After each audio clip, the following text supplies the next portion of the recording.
What's going on, everybody? Today we're going to be doing a clutch replacement on my Polaris Sportsman 570, and while I go through it, I'm going to be letting you know how complicated this is for someone like you and me that's just doing this on their own at home. Alright, for the most part, it's just basic tools that you need: a couple ratchets, a couple different sockets, some extensions. But the two things that you need that you might not have, make sure that you have a Torx bit T30. That's a Torx bit right there. And then you need to have a clutch puller, which is this. It's a specialized tool just to pull the clutch. I got mine from Quad Logic. You also need the screwdriver to pull the plastic rivets. All right, I'm showing you my Torx T30 here because I'm going to show you the bolts that we have to take out of the footwell in order to take the footwell off along with the body panels. So there's about 6 bolts here that I'm pointing out. And now I'm showing that I need the screwdriver because the screwdriver is going to help pull out these little plastic rivets that hold the body panels in. And those are the different ones that I'm pointing to. So that whole body panel is going to come off, and then the whole footwell is going to come out also. From there, we need to get behind this EBS engine logo here because that's where the clutch is. Sorry about my camera angles. So we're going to start taking out each of the different bolts for you. So that's 1, that's 2. So the 2 in the back, you can actually just take out with your Torx T30.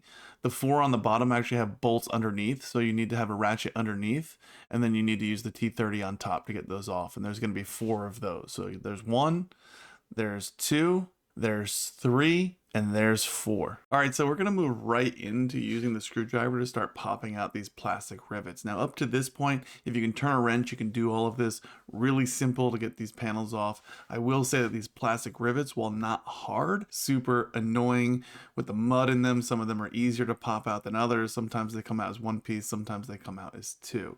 There's one plastic rivet in the bottom of this panel that I just pulled off, and then 2 clips. That's easy to get to. From there, we're going to have to move up to the top and we have to pull the seat out. There's no bolts or anything holding the seat in, just pull up on the back and then slide it backwards. There's 2 more rivets here to get this body panel off. At this point, you're going to see what an amateur I am as I drop the camera, but I quickly pick it up. I have to finish these last 2 rivets. The last one, of course, was the most annoying, and I'm pulling on it so hard that the entire panel pops off. All right, now with the panel off, we can see how dirty our quad really is. So you can see what a mess this thing really is. However, now we can also see the actual encasement that encloses the CVT clutch, which I just pointed out, but we need to get the footwell off. Luckily, we already took the bolts off, so now we just need to pop this thing out. So you'll see I start pulling this out. You know, you got to pull the body pieces apart a little bit, and then you got to bring out the big tools. For me, as a do-it-yourself mechanic at home, I got to pull my foot out to get this thing off. Be careful you don't want to break anything. I think it'd be pretty hard to actually break any of this, but sometimes you got to put a little bit of force behind it to get it out. So now we're going to be able to see the full case here, and for the most part, it's going to be easy to get out, except for that little panel that sticks out a little bit. So we need to get this tube off. There's a tube in the back also. Those are held on just by some hose clamps. So we're going to start taking those hose clamps off. I loosen up both of them to make sure that I can get it off the easiest way possible. From there, you're going to have about 8 bolts that hold the case on, and we're going to undo each one of those. So 1, 2, 3, 4, 5, 6, 7, and 8. And I think that's all of them. So now I have to get that back hose off. So I undo the 2 hose clamps on that one also. From there, you pull the hoses off, and then you're going to be able to actually pull that case out. Again, it gets stuck a little bit on that rear fender, so you got to get underneath that. You got to put a little force behind that one, and it comes off pretty nice. All right, so once we have that cover off, we can take a look at the clutch and the belt. And to be honest, there's nothing too much to see without really digging in a little bit more, but we do note that this is the original Polaris clutch. It is from Polaris, obviously, with the Polaris logo on there. My new one does not have that logo. So at this point, what we want to do is we want to take the belt off.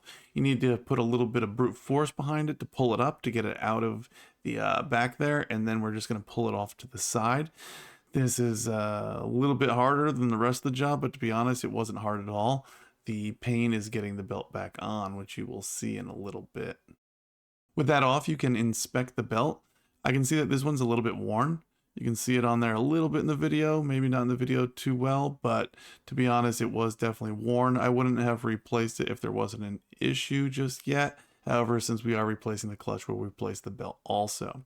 So to take the clutch off, it has a bolt in the middle that is torqued down to 40 foot-pounds. To be honest, I thought it was pretty easy to take that off. You also need something to hold the clutch in place. I just used that metal rod so that I could hold it in place while I took that bolt off. So once that bolts out, you need your clutch puller tool that we talked about earlier. This is a specialized tool. It'll thread back into that same hole, as you'll see here. You'll tighten it down with your hand, and then once it gets all the way in, you will then either use a wrench or an impact gun, but you have to be able to stabilize that clutch again if you use a wrench like I am. And then you basically keep threading it in, and what it does is that it actually pushes it off. So once it loosens up like that, I can now take out that rod and the clutch will come right off easily, which is very nice using that clutch puller tool. So at that point, you can look inside and kind of see that the bearing in there is super worn. What you can't see, but I'll put my hand on here, is that when I spin the bearing, it does turn, but it's almost like instead of bearings in there, it's just sand. It's very gritty. It gets stuck a little bit.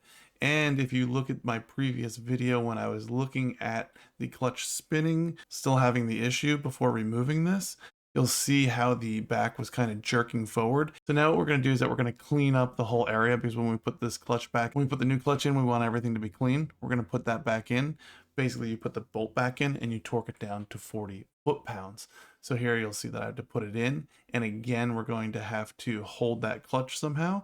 And then we're going to use a torque wrench. That's one thing that I didn't mention before, but you're going to want a torque wrench probably to make sure that you get to that 40 foot-pounds. You don't over tighten or under tighten, because it's very important that that's on there to the proper spec. Now I got a Gates G-Force belt rather than the stock OEM belt. It's supposed to be a good belt. We're going to put that on now, and to be honest, this is the biggest pain. I think that this job overall was quite easy, except for this belt. I don't know if it's the Gates belt.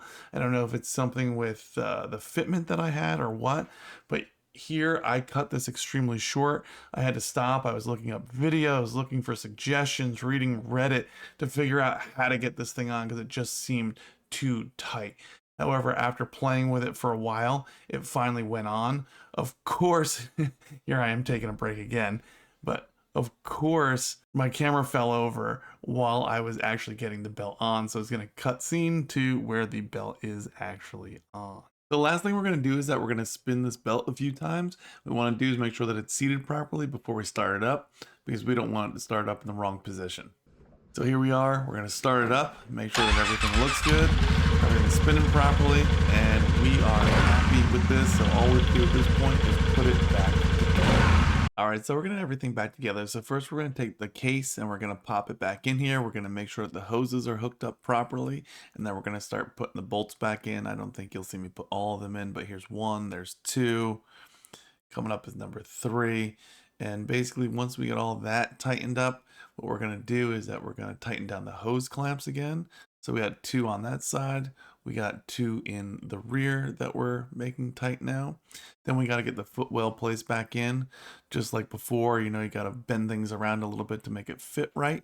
But once we get it in there, it looks pretty good. All right, from there, we're actually going to bolt it down. We got our Torx T30 with our other socket on the bottom so that we can tighten it down. From there, we have the T30s in the back. You got to make sure that you have the clips properly put onto the body panel so that those T30 Torx bolts go in. And then from there, we're going to worry about the body panels and, of course, getting those plastic rivets back into all the spots that they need to go to.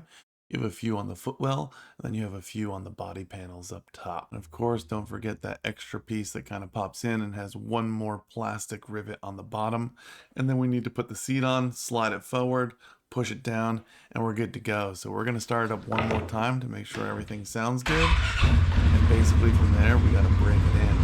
And after I was done this, I went inside to tell my wife that, 3 hours into my 30-minute project, I was finally done. So the last thing that we need to do is break in the belt. So what they tell us to do is that we're going to do 2 heat cycles where you don't bring it more than 3/4 throttle. So you can see my Hover Air Pro following me around. Basically, you bring it out, heat it up for about 15 minutes, let it cool down. Then you let it heat up again for 15 minutes. Then you let it cool down for about 30 minutes. And after that, they say that you can go and rip it with these Gates belts. So next time I bring this thing out, I'm gonna be ripping it because I've done my break-in period at this point. So overall, I don't see this as a very hard project. It's not like changing the clutch on a car. I think that if you can turn a wrench, you can definitely make this happen, especially if you follow these easy steps. Thanks for watching, and I hope to see you guys soon.